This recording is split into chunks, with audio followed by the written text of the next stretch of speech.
leur battle de ce soir. Faut-il interdire la chasse avec Muriel Arnal, Sandrine Gilbert, Johanna Clermont et Thierry Coste.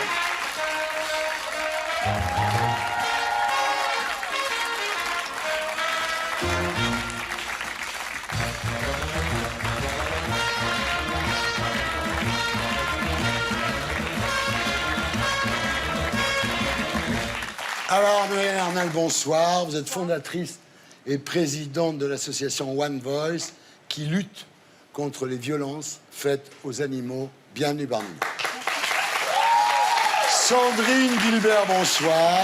Vous êtes comptable et vous battez en mémoire de votre fils Nicolas, 12 ans, tué par un chasseur en 2012. Bienvenue parmi nous. Johanna Clermont, bonsoir. Vous êtes étudiante en droit et vous êtes le nouveau visage de la chasse. Plus de 200 000 personnes vous suivent sur les réseaux sociaux. Bienvenue parmi nous. Thierry Coste, bonsoir. Bonsoir. Vous êtes lobbyiste et conseiller politique de la Fédération nationale des chasseurs. Bienvenue parmi nous. Voilà. On va en parler, mais d'abord, l'édito de Blacko, Serge.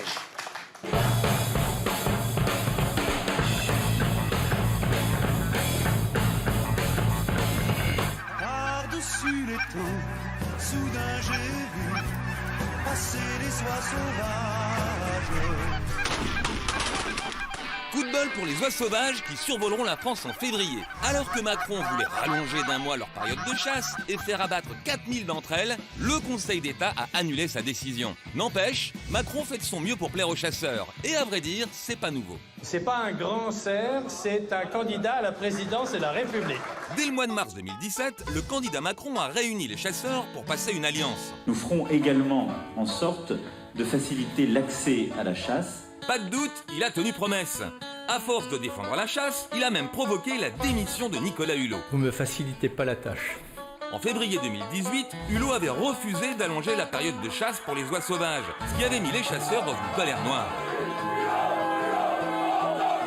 Résultat, 6 mois plus tard, Macron cède aux chasseurs et revient sur cette décision lors d'une réunion à l'Élysée en présence de Thierry Coste, le lobbyiste payé par la Fédération de la chasse. En politique, on m'a toujours dit, il faut viser juste. C'en est trop pour Hulot qui démissionne. J'ai l'esprit libre. En même temps, faut reconnaître que Thierry Coste a quelques arguments à faire valoir. C'est quelqu'un dont j'écoute toujours les conseils parce qu'il connaît très bien en effet le monde de la chasse et de la ruralité, donc j'écoute toujours cette voix. En France, il y a plus d'1 million de chasseurs qui sont aussi des électeurs. En prenant leur défense, Macron aimerait prouver qu'il n'est pas seulement le président des villes. Vous n'êtes plus entendu. On ne peut pas construire sur le terrain une vraie action pour la biodiversité si vous n'êtes pas représenté. À l'approche des européennes, il se souvient sans doute qu'en 99, la liste chasse, pêche et tradition avait rassemblé presque 7% des voix. Pour se faire bien voir, il a donc baissé de moitié le prix du permis de chasse, défendu la chasse à courre et autorisé la chasse à la glu. Forcément, tout ça inquiète les défenseurs de la biodiversité. En France, on chasse 64 espèces d'oiseaux différentes.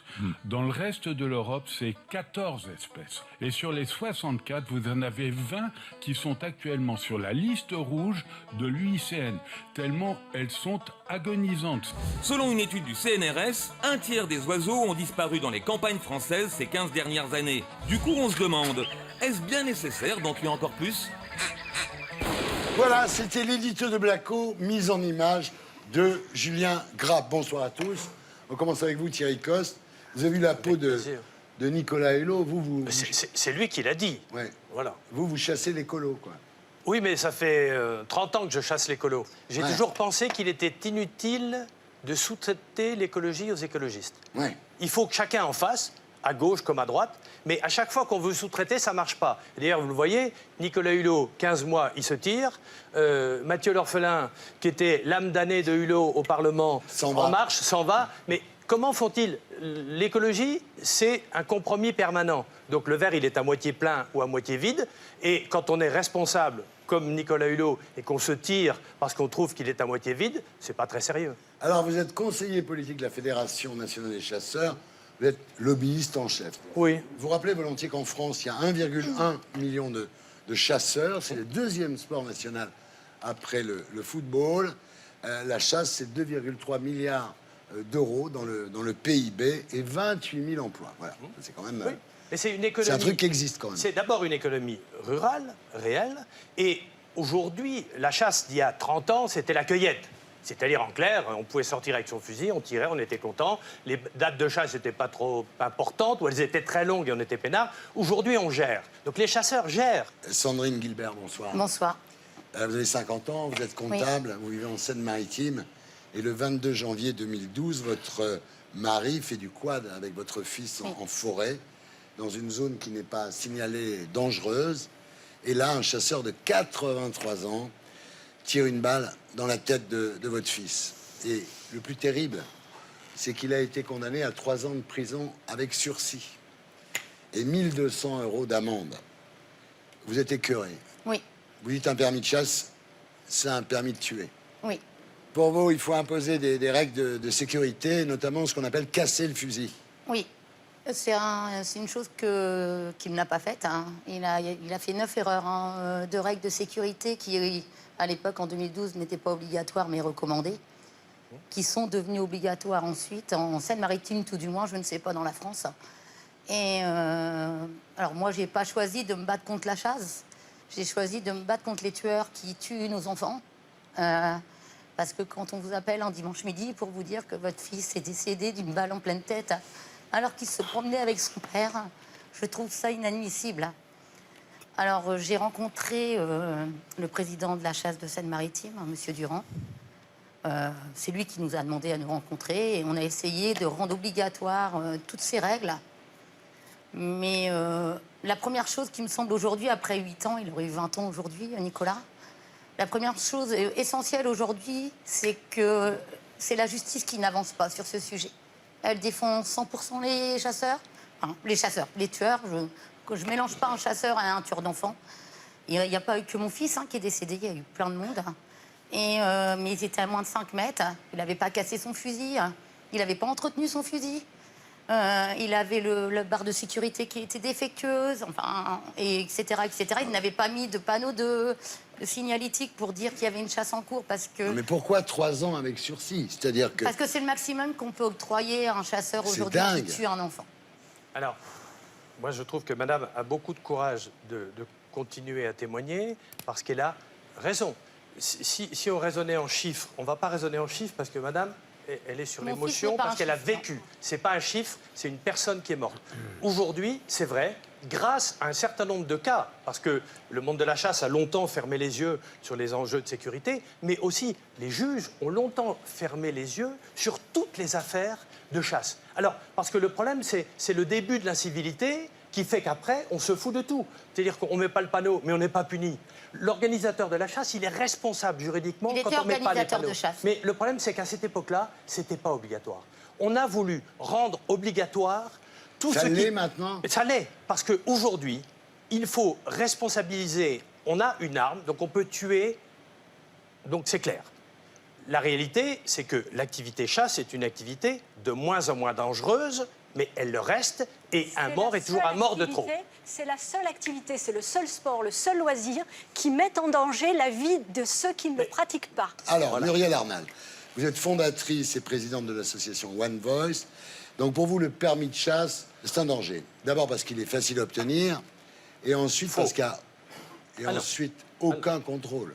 Aucun contrôle. D'ailleurs, 80% des Français, nous les avons interrogés au mois de septembre, sont pour une réforme radicale de la chasse et des contrôles de la vue, des contrôles réguliers de la vue, des visites médicales, un alcotest. On fait ça pour les automobilistes. Ce qu'il faut dire en plus, c'est que Emmanuel Macron a divisé par 2 le prix du permis. Si le permis était 400 €, il est à 200 €. Donc, ce qui veut dire qu'il y a plein de gens qui vont aller prendre un flingue et tirer sur les gouvernements successifs. Non, Thierry Ardisson, je ne peux pas vous laisser dire ça. Mais si c'est moins cher. Je voudrais être gentil avec vous.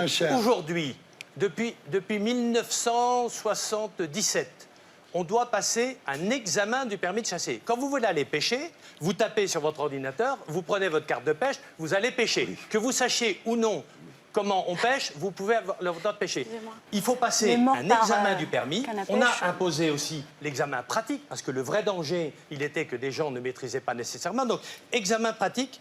examen Mais théorique. pour ceux qui Mais l'ont c'est déjà, une fois le dans permis. la vie. C'est une fois dans la vie. Non, justement. Ensuite, il n'y a pas de contrôle Alors, la régulier. bonne formule, alors c'est que que- le tir sportif qui est fait en Madame, salle dans des madame, conditions très écoute- sécurisées. écoutez bien. Oui, justement, je connais bien le Non, problème. non, non, vous le Laissez-le- connaissez Ils pas. laissez-le passent une parler, visite laissez-la parler. médicale Oui, bon, d'accord. tous les Après, vous 3 ans. répondrez. Les tireurs sportifs passent une visite médicale tous les 3 ans. Ils ont des alcotests. Ils ont des alcotests avant de rentrer dans la salle. Faux. Les chasseurs, C'est ça faux, n'est hein. absolument pas le cas. Et c'est un véritable souci. On demande une réforme de la chasse, on ne demande même pas son abolition.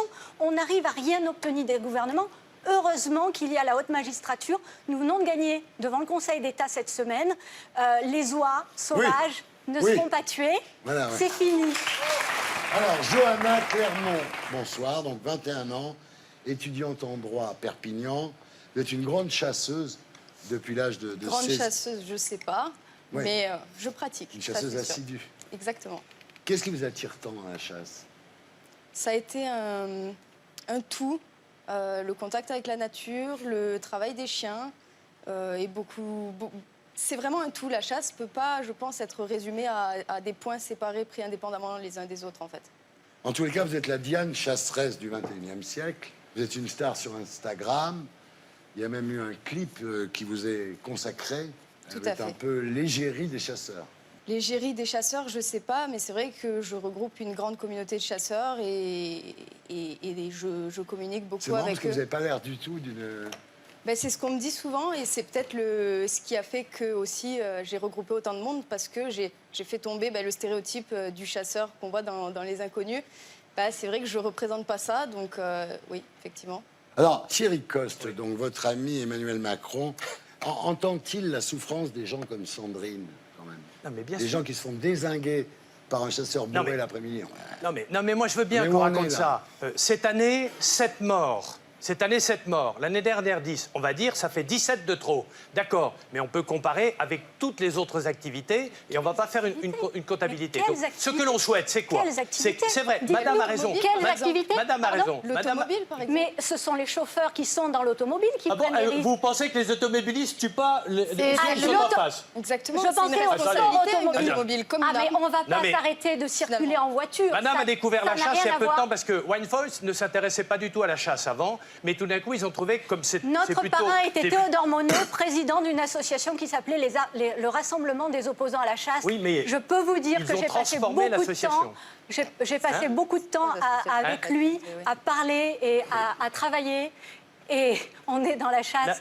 depuis L'association est les devenue débuts. humanisme et biodiversité parce que le rassemblement des opposants à la chasse n'était plus porteur. Et la preuve, c'est que Madame vous dit « je veux une réforme radicale de la chasse ». En fait, elle veut l'interdiction de la chasse, mais personne n'ose le dire. Alors, si on en revient à Emmanuel Macron, qui est un provincial et qui vient d'Amiens, un territoire de chasse, c'est la Picardie, il a une sensibilité particulière sur Oui, le sujet. apparemment, il aime C'est bien les vrai, chasseurs. Il n'est pas...